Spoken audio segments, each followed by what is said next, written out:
Sir, ഈ നേരാകുമ്പോ നിന്റെ അടുത്ത് പൂട്ടിക്കിട്ടണമെന്ന് പറഞ്ഞിട്ടുണ്ടാ? അടയ്ക്കാൻ തുടങ്ങായിരുന്നു സാർ. ആ ചിക്കൻ വിൽക്കുന്ന വലിയ കട ഇപ്പോഴാണ് അടച്ചത്. അത് അടച്ചാലേ ഇവിടെ എന്തെങ്കിലും കച്ചവടം നടക്കും. ഞങ്ങൾക്കും ജീവിക്കണ്ടേ സാർ. ഇങ്ങോട്ടോട്ട് ഉണ്ടാക്കാൻ നിക്കല്ലേ നീ? അല്ല സാർ, ഉള്ളത് പറഞ്ഞാൽ തട്ടുകടയിലൊന്നും ആരും വരാറില്ല സാർ. എല്ലാരും പോകുന്ന അതുപോലുള്ള വലിയ കടയിലാണ്. ഞങ്ങൾ എന്ത് ചെയ്യാനാ സാർ? മതി മതി മതി, നിന്റെ ചട്ടിയും കലൊക്കെ എടുത്ത് വണ്ടി കയറ്റി. ഹലോ, എൽവിസ് ഞാനാ. ഇന്ന് രാത്രിത്തെ ബുള്ളറ്റിനിൽ എന്റെ എക്സ്ക്ലൂസീവ് ന്യൂസ് കയറിയായിരുന്നു. ആ സപ്ലൈകോ മന്ത്രി കോഴ വാങ്ങിയ കേസ്. എടാ, എക്സ്ക്ലൂസീവ് വിടാൻ മറക്കല്ലേ. ഇല്ലല്ലേ, ഞാനിപ്പോ തന്നെ എത്തും. ശരി സാറേ, പണി പാളുവേ. ഇവനേതോ ചാനലിന്റെ റിപ്പോർട്ടറാ. ഒരസാൻ നിൽക്കണ്ട. ഒരസിയാ പിന്നെ തിന്നാനും തുറാൻ ടൈമിൽ അത് സാറ് കിടന്ന് നെട്ടോട്ടോടേണ്ടി വരും. നമുക്ക് പോവാം. വാസം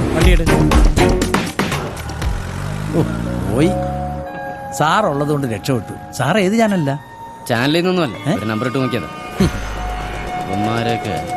ഇവരൊക്കെ പോലീസുകാർ മാറിയത് അറിഞ്ഞിട്ടില്ല തോന്നുന്നു. പഴയ ഭീമന്റെ ഒക്കെ ലൈനാണല്ലോ.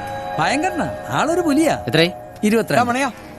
സാർ 20 രൂപ. അപ്പവും ഒരു മുട്ട റോസ്റ്റും പാർസൽ എടുത്തു വെച്ചാ പോരെ? ആ